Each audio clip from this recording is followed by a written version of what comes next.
Christmas விழா மாநாடு போல நேற்று நடைபெற்றது. அந்த நிகழ்வில் கலந்து கொண்ட பாதிரியார் இவ்வளவு நேர்த்தியாக திட்டமிட்டு இந்த நிகழ்ச்சி வடிவம் தந்து ஒருங்கிணைத்து நடத்துகிற பாங்கை கண்டு தலைமைக்குரிய பண்பு தளபதி விஜய்க்கு இருக்கிறது என்பதை பகிரங்கமாக அறிவித்தார்.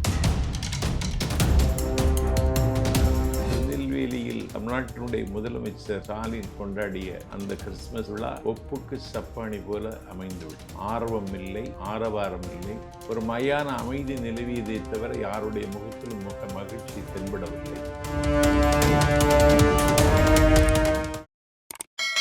ஆரோ ரூட்ஸ் நேயர்களுக்கு வணக்கம். இன்றைய சிறப்பு நேர்காணலில் நாஞ்சில் சம்பத் அவர்கள் தான் இணைஞ்சிருக்காரு. சார் வணக்கம். சார் வணக்கம். கட்சியில் ஆல்ரெடி இன்னொரு சில விஷயமும் போது, அதாவது 10 கோடி ரூபாய் கேட்குறாங்க, இல்லது 2 கோடி ரூபாய் கேட்குறாங்க ஒரு மாவட்ட பொறுப்பாளர்கள் நியமிக்க அப்படின்ற மாதிரியான ஒரு விஷயமும் ரொம்ப நாளாக போயிட்டு தப்பு தம்பி. அப்படி உள்ள வசதி உள்ளவங்க யாரும் இந்த கட்சியில் கிடையாது. ஏழை தொண்டர்கள் தான் நிர்வாகி, மாவட்ட செயலாளராக இருக்காங்க. காலங்காலமாக தளபதி விஜயை நேசித்தவர்கள் தான் மாவட்ட செயலாளர் இருக்காங்க. நான் ஒரு முதல் கூட்டம் பேசினேன் ராணிப்பேட்டைக்கு பக்கத்தில் மாம்பாக்கம். இந்த மாவட்ட செயலாளருக்கு பேர் விஜய் மோகன். அவர் பூக்கடை வச்சிருக்காரு. இப்படி தான் சார். அப்படி இருக்கும்போது எப்படி உங்களால் வெற்றி பெற முடியும்? அல்லது ஒரு எம்எல்ஏ கேண்டிடேட் ஏழைகள் எங்கே இருக்காங்களோ அவங்க ஜெயிப்பாங்க. எப்படி சார் அது ஒரு சாத்தியமாகும்? ஏன்னா மினிமம் எலெக்ஷன் கேம்பெயினிங் பண்ணுறதுக்கே ஒரு 2 கோடி செலவாயிடும். பின்தங்கியவர்கள், வாழ்க்கையில் முன்னேற முடியாதவர்கள், இவங்க தான் பெரும்பான்மை. திமுக கூட்டத்தை பேர் வெள்ளை வெள்ளையாக இருப்பாங்க. எல்லாம் வெள்ளை, இங்கிலீஷ் படத்தில் ஆவிகள் வர்ற மாதிரி வருவாங்க. அது ஜெயிக்காது. ஏழைகள் எங்கே இருக்காங்களோ அவங்க தான் ஜெயிப்பாங்க. சார் அப்போ இது ஒரு அலட்சியமற்ற தன்மை தானே சார்? அலட்சியமாக நம்மளை சந்திக்க ஒருத்தர் வராங்கன்னும் போது அவங்கள பார்க்கறது குறைந்தபட்சமாக விஜயனுடைய பாதுகாப்பு முக்கியம். அதுக்குன்னு சொல்லி அவருக்கு அதிகாரிகள் இருக்காங்க. விஜயோட பாதுகாப்பு முக்கியம்னா அப்போ அங்கே நிற்கிறவங்களோட பாதுகாப்பு முக்கியம் இல்லையா? ரொம்ப முக்கியம். அதனால தான் அப்படி நிற்கப்படாதுன்னு சொல்கிறேன் நான். ஸோ அப்படி நின்று மறைச்சு பேசுகிற அளவுக்கு அவங்களுக்கு ஒரு பிரச்சனை இருக்குது. அதை என்னன்னு பதவி கேட்குறாங்க. பதவி உடனே போட முடியும்? அவங்களுக்கு பின்னணி என்ன, அவங்க இந்த மாவட்டத்தை வழி நடத்தும், அதெல்லாம் யோசிக்கணும். அங்கே பொதுச் செயலாளர் இருக்காரு, அவரை பார்த்து அந்த அம்மா பேசியிருப்பாரு. அதில் ஒன்றும் இல்லை. ஸோ பொதுச் செயலாளர்கிட்ட பிரச்சனை இருக்குது அப்படின்றதுனால தானே தலைமையை நோக்கி வராங்க. பொதுச் செயலாளர்கிட்ட பிரச்சனைன்னா வேற நிர்வாகி இருக்காங்க. ஆதவ அர்ஜுனா இருக்காரு, கொள்கை பரப்பு செயலாளர். நீங்க சொல்ற மாதிரி தாவேக்கால எல்லாரையும் மீட் பண்றது அவ்வளவு எளிதா இருக்கா? பரப்புரை செயலர் என்கிட்டே இப்படி கதை அளந்துட்டு இருக்குது, எளிதா இருக்கான்னு கேட்குறேன். இல்ல சார், ஒரு நிர்வாகியா இருந்து ஒரு தலைமையில போய் எல்லாரையும் சந்திக்கிறது அவ்வளவு எளிதான ஒரு விஷயம். சந்திக்கலாமே, எப்பனாலும் சரிங்க. ஒன்னு சந்திக்கணுமா? இல்ல சார், நீங்க தான் இப்ப சொன்னீங்க, அதாவது ஒரு விஜய் அவர்களை சந்திக்கணும்னா நானே தலைவர் விஜயை சந்திக்கணும்னா சில கட்டுப்பாடுகள் இருக்கு, அவ்வளவுதான், வேற ஒண்ணும் இல்லை. இப்போ மற்றவர்கள் எல்லாம் ஈஸியா சந்திச்சிட முடியும்னு சொல்றீங்களா? யார? ஆதவ அர்ஜுனா, எல்லாரையும் சந்திக்கலாம். அதாவது இப்போ திமுக ஒரு கூட்டம் நடத்துகிறது, கிறிஸ்தவர்களுக்காக விழா எடுக்குது. அதே மாதிரி தாவேக்காவும் ஒரு கிறிஸ்தவ விழா நடத்துது. ஸோ உண்மையில சிறுபான்மையினர்கள் யார் பக்கம் நிற்கிறார்கள்? ஏன்னா அங்கே பேசக்கூடிய பேச்சாளர்களே, அதாவது பாதிரியார்களே என்ன சொல்றாங்க அப்படின்னா, பெண்களுக்கு பாதுகாப்பெல்லாம் இருக்கு அப்படின்ற மாதிரி சொல்லியிருக்காங்க. ஸோ உண்மையில் சிறுபான்மையினர்கள் யார் பக்கம் இருக்கிறார்கள்? தாவேக்கா பக்கம்.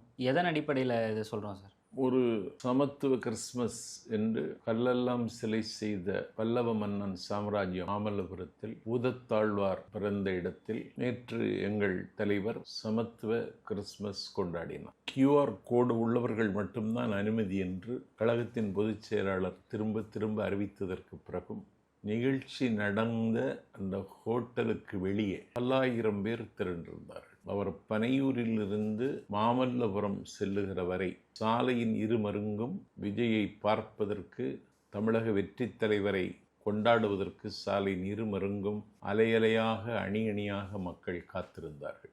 ஒரு கிறிஸ்துமஸ் விழா ஒரு மாநாடு போல நேற்று நடைபெற்றது. அந்த நிகழ்வில் கலந்து கொண்ட ஒரு சங்கைக்குரிய பாதிரியார் இவ்வளவு நேர்த்தியாக திட்டமிட்டு இந்த நிகழ்ச்சி வடிவம் தந்து ஒருங்கிணைத்து நடத்துகிற பாங்கை கண்டு நான் வியந்து போகிறேன்.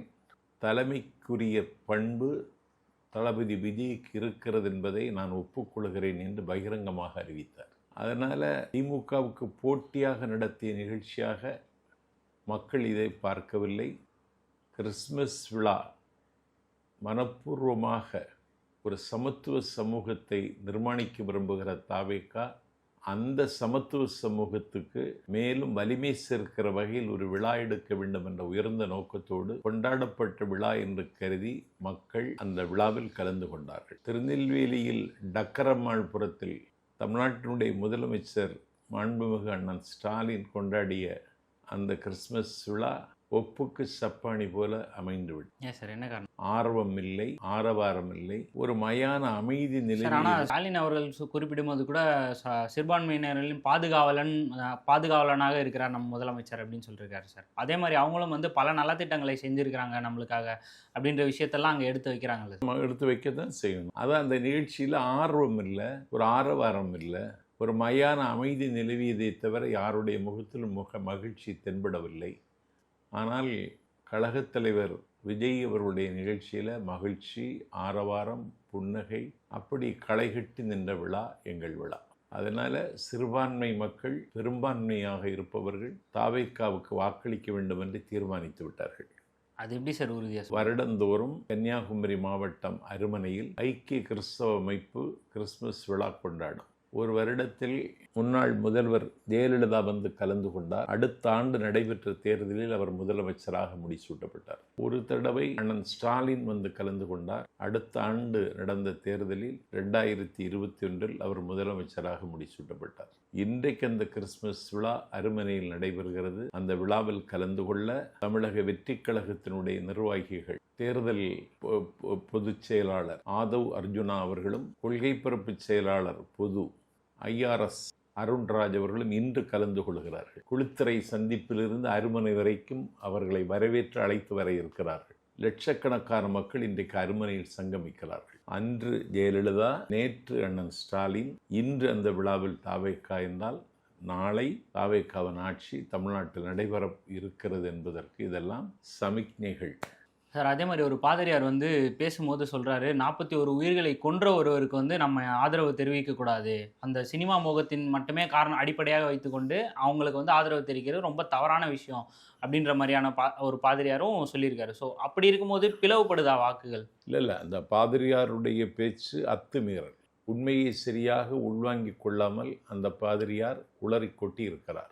ஒரு சங்கைக்குரிய பாதிரியார் இப்படி உண்மையை தெரிந்து கொள்ளாமல் உளறி கொட்டுவது அருவருக்கத்தகுந்த காட்சி. 41 பேர் மரணத்திற்கு என்ன காரணம் என்பதை CBI விசாரணையில் இருக்கிறது. அதற்கு முன்னாலே ஒரு நீதிமன்ற விசாரணையில் CBI விசாரணையில் இருக்கிற ஒரு பிரச்சனையை ஒரு பாதிரியார் ஒரு பக்கமாக நின்று பேசுவது அற்பத்தனமானது. அந்த பாதிரியாரை நாஞ்சில் சம்பத்து மதிக்கிற நேரத்தில் அந்த 41 பேர் இழப்பிற்கு தாவேக்கா காரணம் கிடையாது. அந்த இழப்புக்கு காரணம் அவர்களே.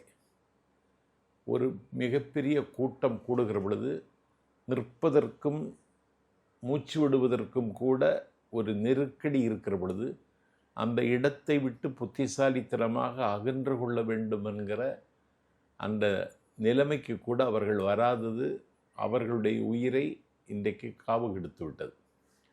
அதனால் இதற்கு தாவேக்கா காரணம் என்று ஒரு பாதிரியார் சொல்லுகிறார்.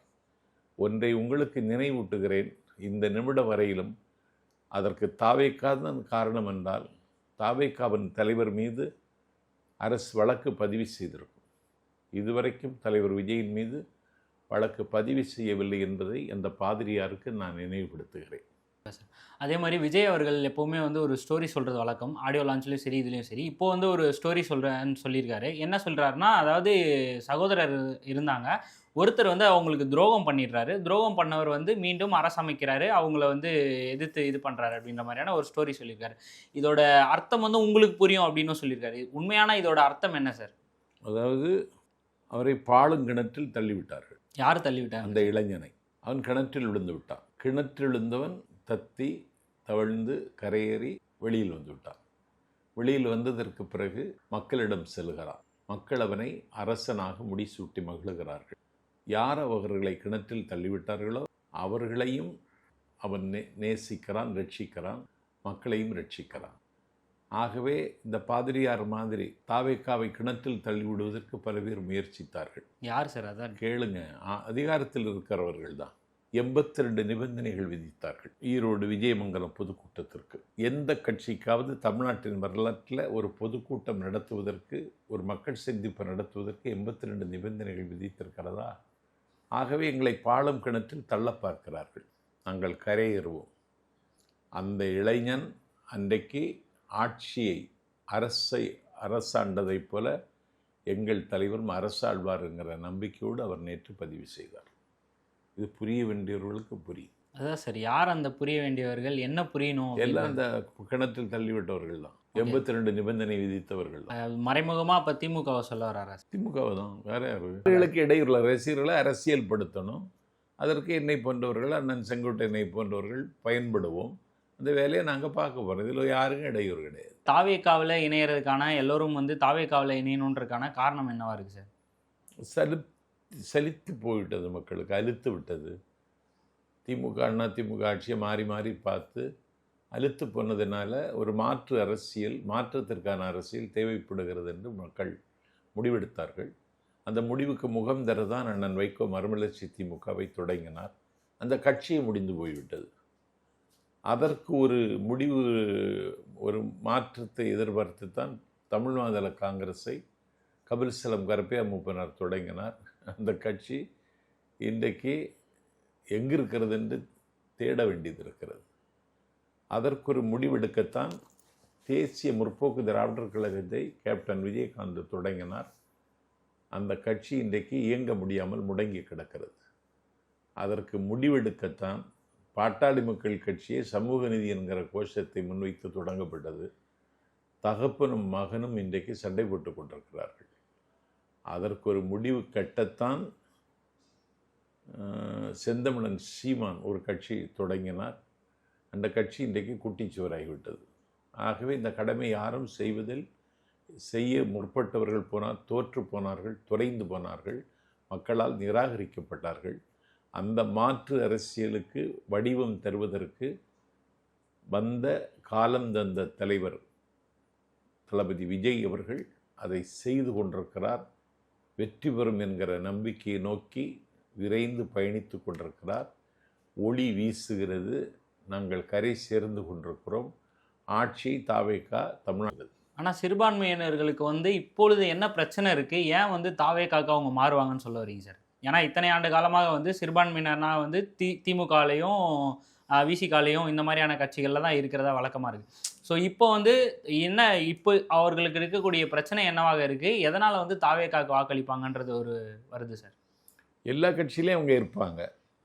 எல்லா கட்சியிலையும் இருப்பாங்க சார். திமுகவில் ஒரு பெரும்பான்மை இருக்காங்க இல்லையா? இருக்காங்க.